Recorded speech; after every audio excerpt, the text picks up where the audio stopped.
আসসালামু আলাইকুম।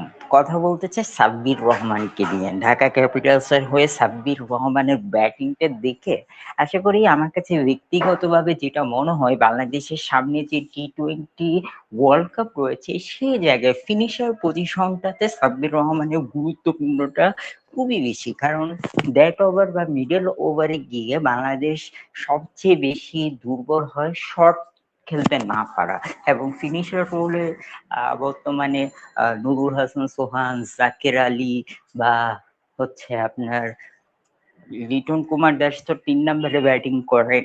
বাট এই দুজন থেকে আই থিঙ্ক আমার কাছে বেস্ট যেটা মনে হয় সেটা হচ্ছে সাব্বির রহমান। কারণ ফিনিশিং জোনে তিনি বলারদের ল্যান্ড পজিশন এগুলো দেখে ভালো সিলেকশন এবং ভালো শট খেলতে পারে, যেটা আমার কাছে ব্যক্তিগতভাবে ঢাকা ক্যাপিটালসের হয়ে ম্যাচটা যখন লাস্টে ২১ রান করে ১০ বলে ফিনিশিং জোন থেকে ভালোই খেলেছে আমার কাছে ব্যক্তিগতভাবে মনে হয়।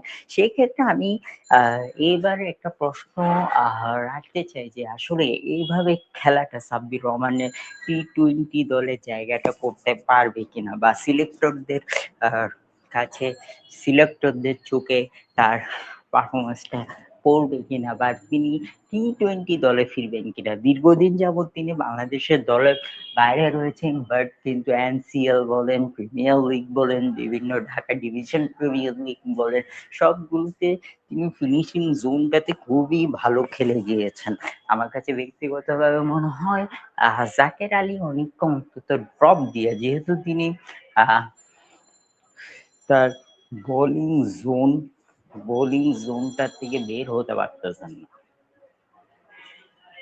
তিনি মিডল ওভারে অ্যাজ এ ফিনিশার হিসেবে রান গুলোকে বের করে আনতে পারতেছেন না, তার কারণে আমার কাছে ব্যক্তিগতভাবে যেটা মনে হয় সাব্বির রহমানকে নিলে খুবই খুবই ভালো হবে। আমি যদি এবার ঢাকা ক্যাপিটালস এর হয়ে তার ম্যাচটা অ্যানালিস করি, সেই ম্যাচে আমরা যেটা দেখতে পাই ডেথ ওভার বা মিডল ওভারে তিনি খুবই ভালো শট খেলেছেন। আর যে বলগুলো প্রেসার ক্রিয়েট ছিল সেই বলগুলো অন্তত সিঙ্গেল নিয়ে হলেও অপর নন স্ট্রাইকারকে তিনি স্ট্রাইক দিয়েছে। সেক্ষেত্রে আমাদের বাংলাদেশে ফিনিশিং এর জোনে একমাত্র জাকের আলী থাকেন। জাকের আলী, তৌহিদ হৃদয় এরা থাকেন, কিন্তু তৌহিদ হৃদয় ভালো করলেও জাকের আলী নন স্ট্রাইকারে থাকলে তিনি এতটা সাপোর্ট দিতে পারেন না, কারণ তিনি দ্যাট বল ট্যাকেল দিলে আর সিঙ্গেল নিতে পারেন না। বেশিরভাগ বলাররা কি দ্যাট ওভারে গিয়ে অর্থাৎ শেষের 4 ওভারে গিয়ে একটু ব্যাটারদের উপর প্রেশার ক্রিয়েট করার জন্য চাই। সেই জায়গায় সাব্বির রহমান আমার কাছে অ্যাজ এ গুড ফিনিশিং হিসেবে মনে হয়।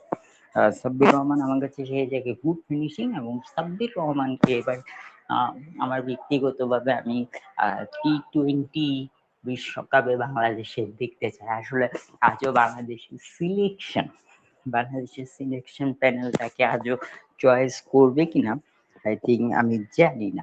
কমেন্ট বক্সে এই বিষয়ে আপনাদের মন্তব্য মতামত জানতে চাই।